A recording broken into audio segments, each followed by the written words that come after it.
महाराष्ट्र विधानमंडल का शीतकालीन सत्र का आगाज हो चुका है। दोनों हाउसेस में पहली बार कोई सत्र नेता प्रतिपक्ष के बिना ही शुरू हुआ। इसको लेकर भारत एक्सप्रेस संवाददाता अभिषेक पांडे ने महाराष्ट्र के पूर्व मुख्यमंत्री और कांग्रेस नेता पृथ्वीराज चव्हाण से खास बातचीत की। महाराष्ट्र में सेशन आज से शुरू हुआ, लेकिन दोनों ही सत्रों में अपोजिशन लीडर नहीं है।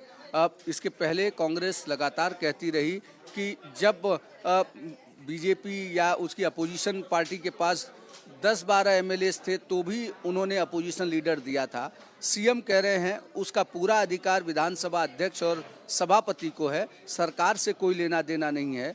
कैसे देखते हैं इतने वर्षों बाद बिना अपोजिशन के आज सत्र चल रहा है?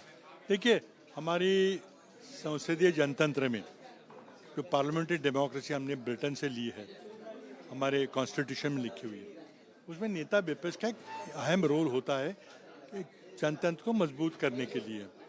लोकसभा में नियम है कि 10% जब तक विपक्ष के सदस्य ना हो तब तक किसी को नेता विपक्ष नामित नहीं करते। हमने देखा है, आज कांग्रेस का नेता विपक्ष है, राहुल गांधी जी है, और मल्लिकार्जुन सदनों के नेता विपक्ष है।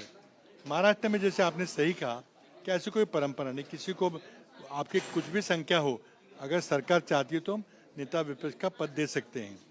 अब महाराष्ट्र में जब कांग्रेस सरकार थी तो हमने दी थी, जब विपक्ष के बहुत कम सदस्य थे। हमारी मांग है कि दोनों सदनों में महाराष्ट्र के जनतंत्र मजबूत होने के लिए, जनता के इश्यूज उठाने के लिए नेता प्रतिपक्ष के पद को बहाल किया जाए। इसकी पूरी की पूरी जिम्मेदारी देवेंद्र फडणवीस की है। अगर वो कहते हैं कि नार्वेकर या राम शिंदे जो अध्यक्ष है दोनों सदनों के, वो तय करेंगे, सब सरासर बकवास है, सरासर झूठ है। सारे निर्णय देवेंद्र फडणवीस लेते हैं, और देवेंद्र फडणवीस चाहते हो तो कल सुबह नेता विपक्ष नामित किया जा सकता है, लेकिन ये टालने वाली बात है। आप सभापति और अध्यक्ष के पीछे नहीं छुप सकते।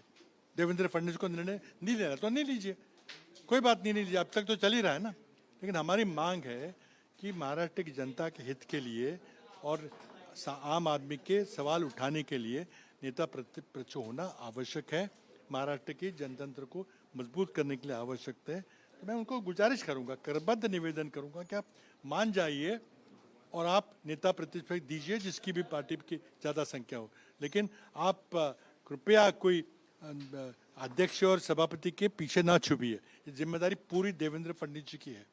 बिल्कुल, जिस तरीके से पृथ्वीराज चव्हाण कह रहे हैं कि नेता प्रतिपक्ष देना सरकार की जिम्मेदारी है। वीडियो जर्नलिस्ट घनश्याम के साथ अभिषेक पांडे, भारत एक्सप्रेस, मुंबई।